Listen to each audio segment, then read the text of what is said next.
সাঁওতাল, ওরাও, সিং, পাহান সহ বিভিন্ন ক্ষুদ্র নৃগোষ্ঠীর অন্যতম ধর্মীয় উৎসব কারাম।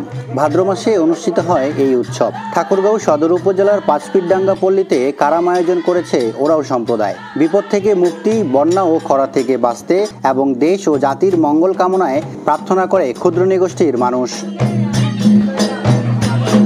কারাম পূজার প্রথম দিন সূর্যোদয় থেকে সূর্যাস্ত পর্যন্ত উপোস থাকে বিভিন্ন ক্ষুদ্র নৃগোষ্ঠীর মানুষ। সন্ধ্যায় উঠানে গাছের ডাল পুঁতে তাতে নানা ধরনের ফুল বেঁধে প্রদীপ ও বরণডালা সাজিয়ে চলে অর্চনা। পূজা শেষে ঐতিহ্যবাহী ঝুমুর নাচে মেতে ওঠেন শিশু কিশোর সহ নানা বয়সী মানুষ। অনুষ্ঠান উপভোগ করতে আসে আশেপাশের গ্রামের বাসিন্দারাও। প্রকৃতি যাতে আমাদেরকে ভালো রাখে সর্বক্ষেত্রে সর্বপরিস্থিতিতে, এই জন্য আমরা প্রকৃতি পূজা করে থাকি। আমাদের থাক আর না থাক, কিন্তু আমাদের আনন্দটা আছে। মঙ্গল কামনার জন্য এই অনুষ্ঠানটা করে থাকি। আয়োজকরা জানালেন, ঐতিহ্য ধরে রাখতেই এমন আয়োজন। তবে পৃষ্ঠপোষকতা পেলে এই উৎসব আরও আড়ম্বরপূর্ণ করা সম্ভব।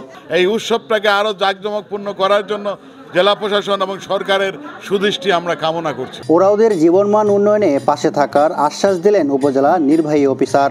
অনন্য একটি জাতিসত্তার যে বৈশিষ্ট্য, এটি যেন সহস্র বছর ধরে তারা বহন করে চলতে পারে, সেই ধরনের যত ধরনের সহযোগিতা প্রয়োজন আমরা সব ধরনের সহযোগিতা তাদেরকে।